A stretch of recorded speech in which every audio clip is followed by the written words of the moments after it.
आज की movie the thing में हम कुछ देखेंगे कि किस तरह एक क्रिएचर सभी लोगों को एक वायरस की तरह इन्फेक्ट करता है और इससे बचने के लिए साइंटिस्ट की टीम क्या क्या तरीके अपनाती है। मूवी की शुरुआत में 1982 का एंटार्क्टिका का सीन दिखाया जाता है। हम देखते हैं कि पूरा एंटार्क्टिका बर्फ से ढका हुआ था और एक छोटी स्नो कैप उस पर चल रही थी जिसके अंदर नॉर्वेजियन के 3 साइंटिस्ट बैठे हुए थे। वो तीनों किसी सिग्नल को ट्रैक कर रहे थे। सब कुछ काफी नॉर्मल चल रहा था और तीनों आपस में मजाक मस्ती कर रहे थे, लेकिन अचानक उनके डिवाइस में काफी तेज सिग्नल्स आने लगते हैं और इसलिए वो रुककर आसपास के एरिया को इन्वेस्टिगेट करने का डिसाइड करते हैं। लेकिन इससे पहले कि वो कुछ देखते हैं, अचानक उनके नीचे की बर्फ डस्ट में लग जाती है और उनकी स्नो कैप जमीन के अंदर घुस जाती है और वहां फंस जाती है। अगले सीन में हम केट नाम की लड़की को देखते हैं जो कि एक अमेरिकन पैलियोंटोलॉजिस्ट है। केट अपनी लैब में एक अजीब से क्रिएचर को एग्जामाइन कर रही थी। इसी बीच 2 रिसर्चर्स उसकी लैब में आते हैं जो कि नॉर्वेजियन के साइंटिस्ट है जिसका नाम डॉक्टर सैंडर है और उनके साथ उनका असिस्टेंट एडम था जो केट को अपने न्यू डिस्कवरी के बारे में बताते हैं। उनकी नई डिस्कवरी जो कि एक स्ट्रक्चर और ऑर्गेनिज्म था।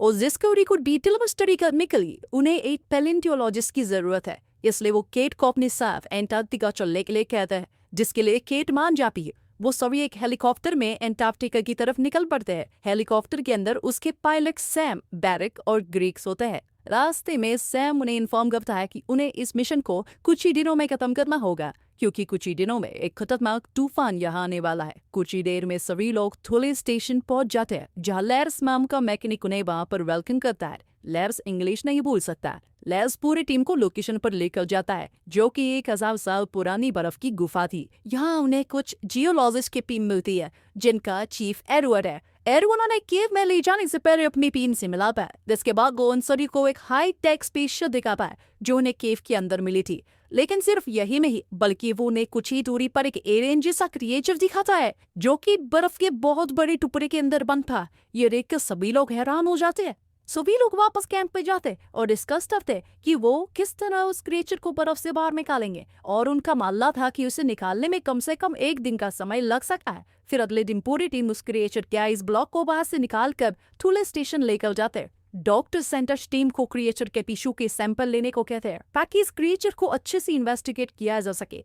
केट इसके लिए मना करती हुए कहती है कि उन्हें पहले इस क्रिएचर को ब्लॉक से निकाल कर क्लीन करना चाहिए। डॉक्टर सेंडर्स कहते हैं कि वो उसे टीम के बाकी मेंबर्स के सामने ना टोके।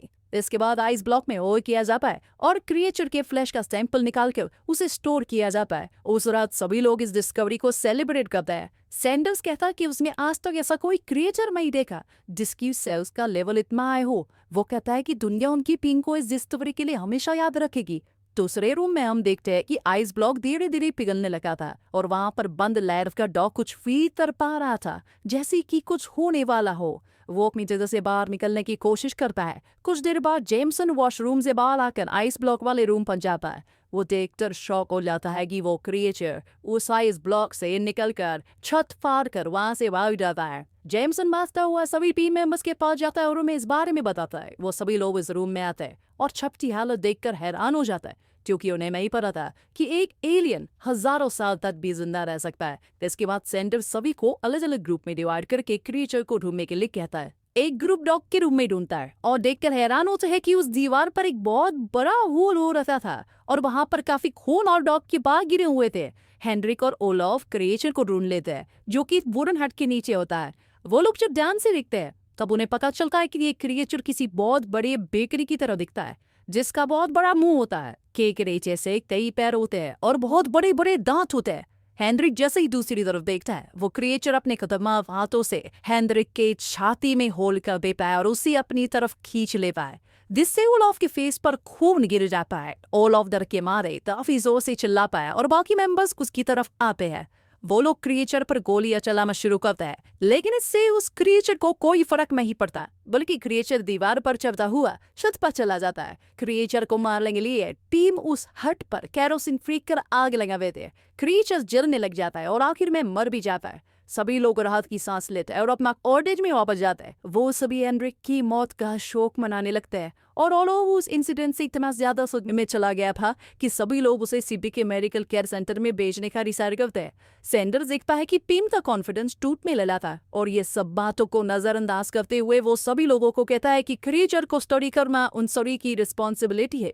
जिसके बाद हेनरिक को उसके रूम में लाया जाता है और उस क्रिएचर की बची हुई बॉडी को भी वहां पर लाया जाता है। सेंडर और केट क्रिएचर की बॉडी को कट करना शुरू करते हैं। वो लोग देखते हैं कि क्रिएचर के अंदर हेनरिक की कमर से ऊपर की बॉडी थी। केट कहती है कि हेनरिक की बॉडी बिल्कुल नई जैसी लग रही है। केट को एक मेटल का टुकड़ा मिलता है जिसके बारे में वो बाकी लोगों से पूछती है तो उसे बताया जाता है कि हेनरिक का हाथ फ्रैक्चर्ड था, जिसको सपोर्ट देने के लिए उसके हाथ के अंदर टाइटेनियम की रॉड डाली गई थी। लेकिन केट पूछती है कि ये बार उसके हाथ से बाहर कैसे निकली।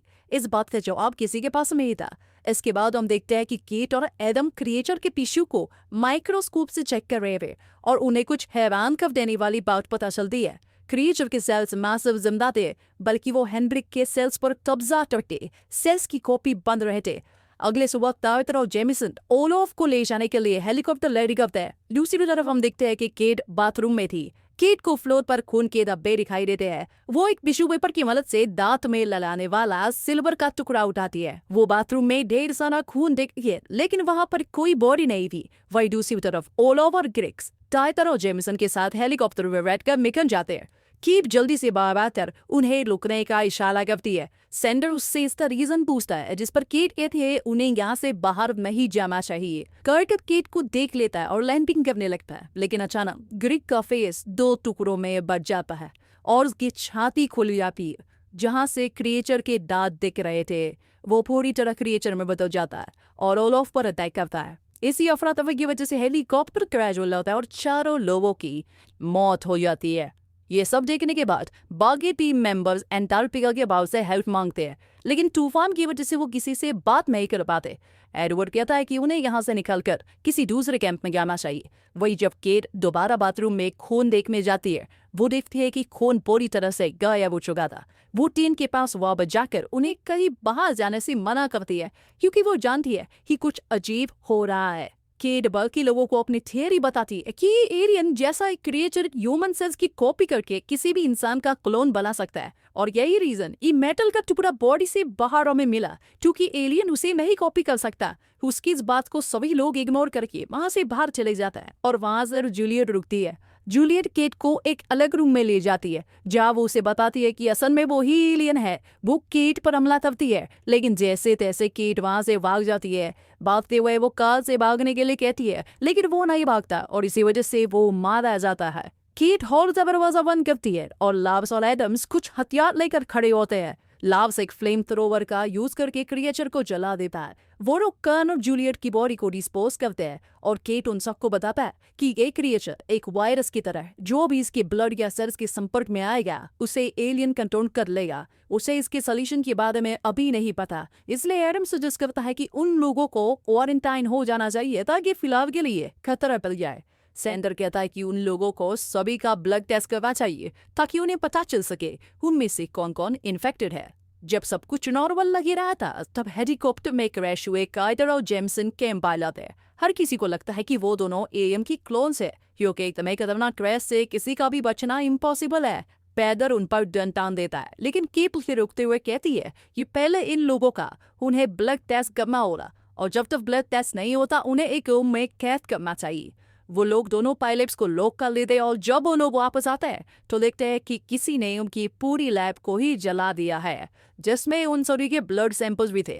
इस बात से पैनिक होकर सभी लोग एक दूसरे को ब्लेम करने लगते हैं, लेकिन केट कहती है कि वो लोग दोबारा से टेस्ट करेंगे। वो एक फ्लैश लाइट पकड़ती है और सभी लोगों के मुंह को चेक करने लगती है। जिनके दांत में डेंटल फीलिंग्स लगी हुई है वो सेफ है, क्योंकि क्रिएचर इनऑर्गेनिक मटेरियल्स को उलून नहीं कर सकता। सेंडर, एडवर्ड, कूलिन और एडम पर शक जाता है, क्योंकि उनकी मुंह में डेंटल फीलिंग्स नहीं थे। केट उन सभी को गन पॉइंट पर लाती है और लाव्स और उसके दोस्त जॉनस को कहती है कि वो जेमसन और कार पर कोई ज्ञान पद लेकर आए। अगले सीन में हम देखते हैं कि लार्स और जॉनस दोनों पायलट्स को ले में जाते हैं, लेकिन वहां पहुंचकर वो दोनों हैरान होते हैं, क्योंकि वहां पर कोई भी नहीं था। कार्टर और जेमसन इस फ्लोर पर एक होल करके वहां से भाग गए थे। लार्स उन दोनों की तलाश करने लगता है, तभी अचानक उसे एक बिल्डिंग की तरफ खींच लिया जाता है। जोनस सोचता है कि लार्स को उन दोनों ने मार दिया है, तो वो बाकी सभी को ये बात बताने के लिए भागते हुए जाता है। तभी कार्टर और जेम्स दोबारा से बिल्डिंग में एंटर करते हैं, जहां पर उन दोनों की पैदर से बहस होने लगती है। वही बाकी टीम पैदर के पीछे छुप जाती है। एडवर्ड पैदर को कहता है कि वो दोनों पायलट की रियल क्रिएचर है, इसलिए वो उन दोनों को शूट कर दे। पैदर जैसे ही उन्हें शूट करने वाला था, जेम्स उसे शूट कर देता है। साथ ही वो फ्लेम थ्रोअर के टैंक पर भी शूट करता है, जिससे वहां एक धमाका हो जाता है। ब्लास्ट से एडवर्ड दूर जाकर गिरता है, जिससे वो जख्मी हो जाता है। कार्टर और जेम्सन के पास अब काफी हथियार थे, इसलिए वो दोनों सभी को एक रूम में चलने को कहते हैं। तभी अचानक एडवर्ड क्रिएचर में बदल जाता है और उन सभी को मारने लगता है, जिससे जोनस और जेम्सन भी घायल हो जाते हैं। क्रिएचर एडम को पकड़ लेता है और उसकी बॉडी को एब्जॉर्ब करने लगता है, जिससे कि वो और ताकतवर हो सके। केट क्रीचर पर फ्लेम थ्रोवर से अटैक करती है, लेकिन वो वहां से बाहर भाग जाता है।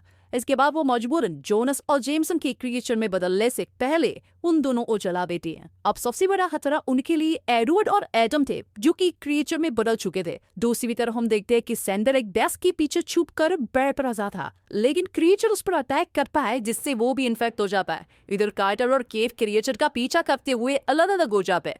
कार्टर किचन में छापा है, जो अचानक उसे क्रिएचर दिखता है। इससे पहले कि वो अटैक करता, केप उसे फ्लेम थ्रोवर से खत्म कर देती है, जिससे वो दीवार से बाहर निकलकर बर्फ में गिर जाता है। फिर वो दोनों सक्सेसफुली एडवर्ड और एडम को पूरी तरह से खत्म कर देते। वो दोनों रात की सांस लेने ही लगते हैं कि अचानक वो देखते हैं कि सेंटर, जो कि इन्फेक्टेड था, एक स्मोक एट लेकर वहां से निकलने लगा है। कार्टर कहता है कि उन्हें उसे जाने देना चाहिए, क्योंकि वो एंटार्क्टिका से बाहर नहीं निकल पाएगा और जल्दी तूफान में जमकर मर जाएगा। लेकिन केट कहती है कि यदि वो एंटार्क्टिका से बाहर निकल गया तो एक करके सभी लोगों को इन्फेक्ट में लगेगा। इसलिए दोनों एक स्मोकेट में बैठकर उसे चेस करते हुए वहां पहुंचते हैं, जहां उन्होंने सबसे पहले स्पेसशिप देखी थी। जब वो दोनों स्मोकेट से नीचे उतर रहे थे तो केट कार्टर की लेफ्ट कान में इयरिंग नोटिस करती है। वो दोनों स्पेसशिप पर जाते हैं, जो अचानक से एक्टिवेट हो जाती है और वो हवा में उठने लगता है, जिससे केट जमीन पर गिरकर बेहोश हो जाती है। कुछ ही देर बाद जब उसकी आंख खुलती है तो वो देखती है कि वो स्पेसशिप के अंदर है, जहां ढेर सारी पिक्सल जैसी एनपीडीज हवा में उड़ रही है। जब वो उन एंटीपीज को गौर से देख रही थी तो सेंडर उसके पीछे से आ पाए, जिसे देखकर केट वहां से भागती है। केट इस क्रिएचर से बचकर भागते हुए एक टनल में घुस जाती है, जहां पर वो क्रिएचर पहुंच नहीं पाता। केट को अंदर एक ग्रेनेड मिलता है, लेकिन उस ग्रेनेड को इस्तेमाल करने से पहले अचानक क्रिएचर उसके टांग पकड़कर उसे बाहर खींच लेता है। लेकिन किस तरह केट उसके मुंह के अंदर ग्रेनेड फेंक देती है, जिससे क्रिएचर एक टुकड़े टुकड़े हो जाते हैं। इस ब्लास्ट से स्पेस का सिस्टम क्रैश हो जाता है और वो दोबारा शट डाउन होकर जमीन पर आ जाता है। इसके बाद केट और कार्टर बाहर निकलकर रशियन कैंप जाने का डिसाइड करते हैं। गाड़ी में बैठने से पहले ही केट देखती है कि कार्टर की इयरिंग मिसिंग है। वो समझ आती है कि कार्टर भी अब एक क्रिएचर है। केट उससे पूछती है कि उसमें कौन से काम में इयरिंग पहनी थी, जिस पर कार्टर गलत कान पर इशारा कर पाए। केट बिना देरी किए उसे फ्लेम थ्रोवर से जला देती है। जलते हुए कार्टर के मुंह से क्रिएचर की चीखने की आवाज आती है। इसके बाद केट वहां से निकलकर चली जाती है। अगली सुबह हम देखते हैं कि एक हेलीकॉप्टर कैंप में लैंड करता है, जिसके अंदर पायलट मैथियास था। मैथियास देखता है कि रेडियो पर एक आदमी रहता हुआ था, जिसने खुद सुसाइड कर लिया था। मैथियास चिल्लाकर आवाज लगाता है कि कोई उसकी आवाज सुन ले। तभी उसे गोली चलने की आवाज आती है। वो देखता है कि ये लार्स था, जो कि अकेला टेंट में बचा था और इन्फेक्टेड भी नहीं था। लार्स मैथियास के पास जाकर उसका मुंह खोलने को कहता है, ताकि वो चेक कर सके कि वो क्रिएचर तो नहीं। तभी अचानक लार्स का डॉग, जो कि मर चुका था, वहां से निकलकर भागता है। लार्स समझ आता है कि उसका डॉग ही बचा हुआ क्रिएचर है। वो मैथियास को हेलीकॉप्टर स्टार्ट करने को कहता है। वो डॉग को चेस करते हैं और आखिर में लार्स को अपने ही डॉग को शूट करना पड़ता है और उसी के साथ ये मूवी यही खत्म होती है।